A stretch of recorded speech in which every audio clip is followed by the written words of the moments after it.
ಕನ್ನಡ ಚಿತ್ರರಂಗ ಈಗ ಐಸಿಯುನಲ್ಲಿದೆ. ಅರ್ಥಾತ್ ಕನ್ನಡ ಚಿತ್ರರಂಗಕ್ಕೆ ಒಂದು ಟ್ರೀಟ್ಮೆಂಟ್ನ ಅವಶ್ಯಕತೆ ಇದ್ದೇ ಇದೆ. ಯಾಕೆಂದರೆ 2024ರ ಅರ್ಧ ವರ್ಷ ಮುಗಿದೋಯ್ತು. ಈ ಅರ್ಧ ವರ್ಷದಲ್ಲಿ ಒಂದೇ ಒಂದು ಸಿನಿಮಾ ಕೂಡ ಚಿತ್ರಮಂದಿರದ ಮಾಲೀಕರಿಗಾಗಲಿ ಅಥವಾ ಕನ್ನಡ ಇಂಡಸ್ಟ್ರಿಗಾಗಲಿ ದೊಡ್ಡ ಮಟ್ಟದ ಕಲೆಕ್ಷನ್ನ ತಂದುಕೊಟ್ಟಿಲ್ಲ. ಇಂಡಸ್ಟ್ರಿ ಹಿಟ್ ಆಗಿಲ್ಲ.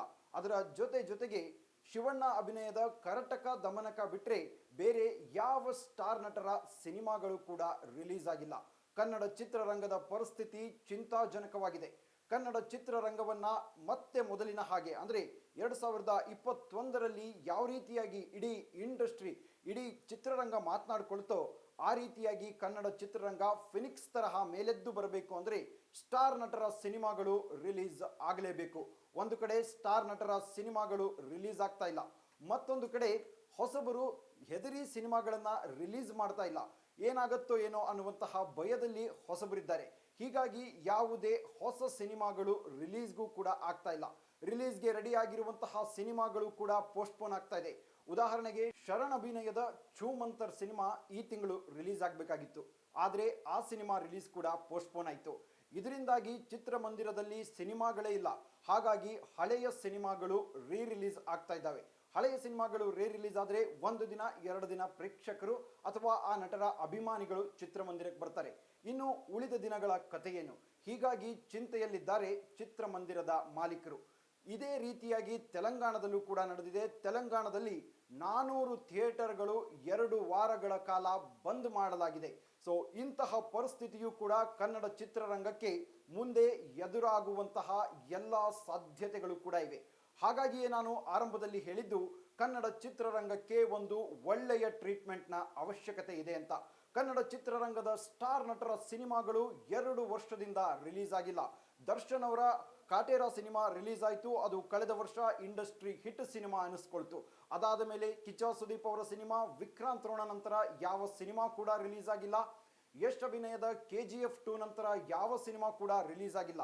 KGF 2 ಸಿನಿಮಾ ರಿಲೀಸ್ ಆಗಿ 2 ವರ್ಷದ ನಂತರ ಈಗ ಯಶ್ ಅವರು ತಮ್ಮ ಹೊಸ ಸಿನಿಮಾ ಟಾಕ್ಸಿಕ್ಗೆ ರೆಡಿ ಆಗ್ತಾ ಇದ್ದಾರೆ. ಆನಂತರ ಉಪೇಂದ್ರ ಅಭಿನಯದ UI ಸಿನಿಮಾ ಕೂಡ ಈ ವರ್ಷ ತೆರೆ ಕಾಣಬೇಕಾಗಿತ್ತು, ಆದರೆ ಆ ಸಿನಿಮಾದ ಕೆಲಸಗಳು ಕೂಡ ಇನ್ನೂ ಬಾಕಿ ಇವೆ. ಇನ್ನು ಧ್ರುವ ಸರ್ಜಾ ಅವರ ಮಾರ್ಟಿನ್ ಯಾವಾಗ ರಿಲೀಸ್ ಆಗುತ್ತೆ ಅನ್ನೋದು ಗೊತ್ತಿಲ್ಲ.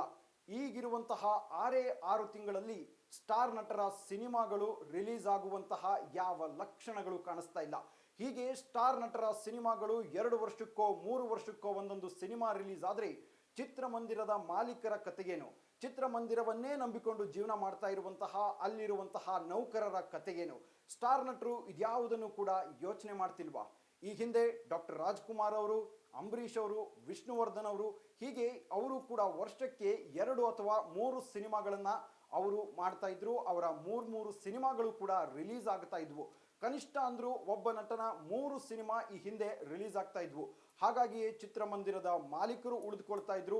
ಚಿತ್ರಮಂದಿರವನ್ನೇ ನಂಬಿಕೊಂಡು ಕೆಲಸ ಮಾಡ್ತಾ ಇರುವವರು ಕೂಡ ತಾವು ಸಂತೋಷದಿಂದ ಇರ್ತಾ ಇದ್ರು. ಆದರೆ ಈಗ ಪರಿಸ್ಥಿತಿ ಹಾಗಿಲ್ಲ. ಕನ್ನಡ ಸಿನಿಮಾ ಇಂಡಸ್ಟ್ರಿ ಈಗ ಯಾವ ಮಟ್ಟಿಗಿದೆ ಅಂದರೆ ಎಲ್ಲ ಚಿತ್ರಮಂದಿರಗಳು ಒಂದೊಂದಾಗಿ ಕ್ಲೋಸ್ ಆಗ್ತಾ ಇದ್ದಾವೆ. ಕೆಲವು ವರ್ಷಗಳ ಹಿಂದೆ ಬೆಂಗಳೂರಿನ ಪ್ರಮುಖ ರಸ್ತೆಯಾದಂತಹ KG ರೋಡ್ನಲ್ಲಿ ನಾವು ನಡೆದುಕೊಂಡು ಹೋದರೆ ಎಡಬಲದಲ್ಲಿ ನಮಗೆ ಚಿತ್ರಮಂದಿರಗಳು ಕಾಣಿಸ್ತಾ ಇದ್ವು. ಚಿತ್ರಮಂದಿರದ ಜಾಗದಲ್ಲಿ ಮಾಲ್ಗಳು ತಲೆ ಎತ್ತಿ ನಿಂತಿವೆ. ಆ ಮಾಲ್ಗಳಲ್ಲಿ ಮಲ್ಟಿಪ್ಲೆಕ್ಸ್ಗಳು ಬಂದಿವೆ. ಮಲ್ಟಿಪ್ಲೆಕ್ಸ್ನಿಂದ ಕನ್ನಡ ಇಂಡಸ್ಟ್ರಿಗೆ ಏನಾದರೂ ಲಾಭ ಇದೀನಾ? 100% ಯಾವ ಲಾಭವೂ ಇಲ್ಲ. ಯಾಕೆಂದರೆ ಮಲ್ಟಿಪ್ಲೆಕ್ಸ್ನವರು ಕನ್ನಡ ಸಿನಿಮಾ ಇಂಡಸ್ಟ್ರಿ ಅಥವಾ ಕನ್ನಡ ಸಿನಿಮಾಗಳನ್ನು ಅಸಡ್ಡೆ ರೀತಿಯಾಗಿ ನೋಡ್ತಾರೆ. ಇನ್ನು OTTಯ ಕತೆಗೆ ಬರೋದಾದರೆ OTTಯಲ್ಲೂ ಕೂಡ ಅಷ್ಟೇ. ಚಿತ್ರಮಂದಿರದಲ್ಲಿ ರಿಲೀಸ್ ಆಗಿ ದೊಡ್ಡ ಮಟ್ಟದ ಹಿಟ್ ಆದಂಥ ಸಿನಿಮಾಗಳಿಗೆ ಮಾತ್ರ OTTಯಲ್ಲಿ ಮನ್ನಣೆ. ಆದರೆ ರಿಲೀಸ್ ಆಗದೇ ಇರುವಂತಹ ಸಿನಿಮಾಗಳ ಕಥೆಯೇನು? ಸಿನಿಮಾ ಕಂಟೆಂಟ್ ಚೆನ್ನಾಗಿದ್ದರೂ ಕೂಡ ಚಿತ್ರಮಂದಿರದಲ್ಲಿ ಓಡದೇ ಇರುವಂತಹ ಸಿನಿಮಾಗಳ ಕಥೆಯೇನು? ಆ ನಿರ್ಮಾಪಕರ ಕಥೆಯೇನು? ಇದನ್ನೆಲ್ಲ ನೋಡ್ತಾ ಹೋದರೆ ಕನ್ನಡ ಚಿತ್ರರಂಗ ಯಾವ ಮಟ್ಟಿಗಿದೆ ಅನ್ನೋದು ನಮಗೆ ಅರ್ಥ ಆಗುತ್ತೆ. ಇನ್ನಾದರೂ ಕೂಡ ಸ್ಟಾರ್ ನಟರು ವರ್ಷಕ್ಕೆ 2 ಸಿನಿಮಾ ಮಾಡಿ ಕನ್ನಡ ಚಿತ್ರರಂಗವನ್ನು ಉಳಿಸಬೇಕಾಗಿ ಕನ್ನಡ ಸಿನಿ ರಸಿಕರ ಕೋರಿಕೆಯಾಗಿದೆ. ಅದೇ ರೀತಿಯಾಗಿ ಕನ್ನಡ ಸಿನಿಮಾ ಇಂಡಸ್ಟ್ರಿಯನ್ನು ಉಳಿಸಬೇಕಾದ್ರೆ ಸ್ಟಾರ್ ನಟರು ಮತ್ತೆ ಅವರು ಬಣ್ಣ ಹಚ್ಚಬೇಕು.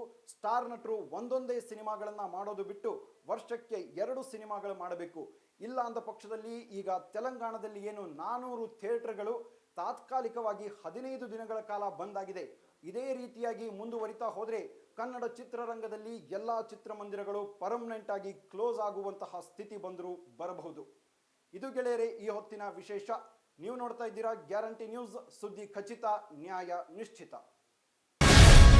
ಗ್ಯಾರಂಟಿ ನ್ಯೂಸ್, ಸುದ್ದಿ ಖಚಿತ, ನ್ಯಾಯ ನಿಶ್ಚಿತ.